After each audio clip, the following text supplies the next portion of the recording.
Second World War.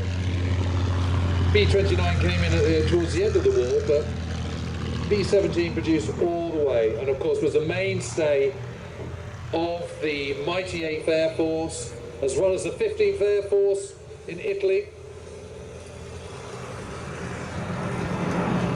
And just a phenomenal aircraft. Again, could take huge amounts of punishment. But also, as anyone who's seen Masters of the Air will know, it was lethally dangerous too. We're meant to have 4 P-51s, but I'm looking along the flight line, I can still see one unfortunately sat on the ground. So I've only counted 3 airborne so far. They are going to join up and give us a nice set piece shortly. As you see, John Romain and Dave Pulliston taxi out in their Bouchons. I think 3 P-51s should make short work of the Bouchons though. So how old do you think the film Memphis Belle is, James?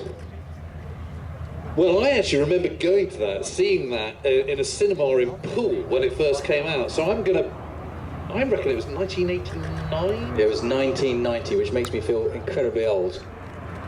I actually watched it again not very long ago.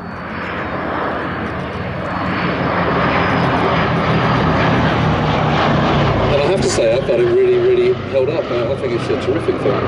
It's a brilliant, amazing film. The Bombay doors open on Sally B there, just as just giving us a belly side pass. Now, it always amazes me just how small the bomb bay and those doors are on a B-17. You compare them to some of the Royal Air Force heavy bombers from Bomber Command, and it just amazed me that a crew of 10 in a B-17 against a crew of 7 in Lancaster, and actually the payload of a B-17 was considerably smaller.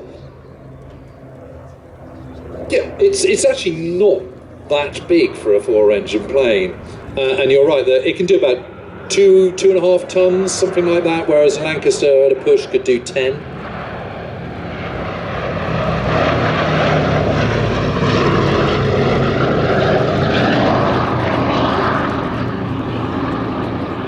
On the other hand, they are designed for slightly different roles. B-17 is predominantly a daylight bomber, Hence the which is why it's got 13 50 caliber machine guns on it. All that extra protection, of course, that adds a huge amount of weight, which then was a payoff with the amount of bombs it can take. The Lancaster is, I mean, the B-17 is a tin can. It certainly is when you're in it, but the Lancaster is really a tin can. And the kind of the nods to crew comfort are pretty small in both, but especially so in a Lancaster.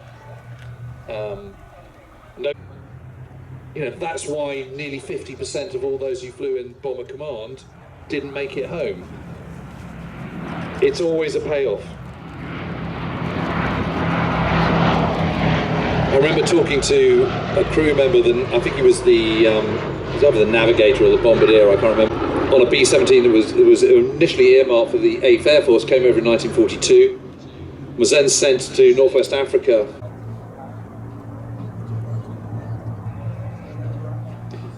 So looking over to your left-hand side now, coming in from the left at very high speed. The ugly duck. Honestly, it's just fabulous, isn't it?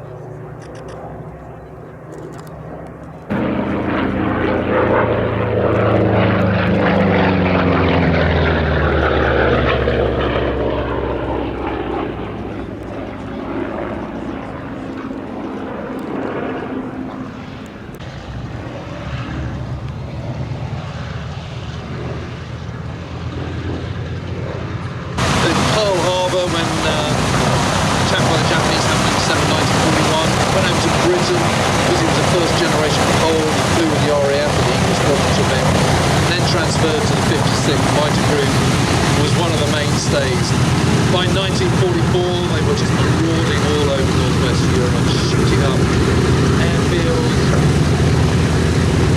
locomotives, anything they could see, hammering the Luftwaffe, the inexperienced Fokker-Wulf and Messerschmitt pilots.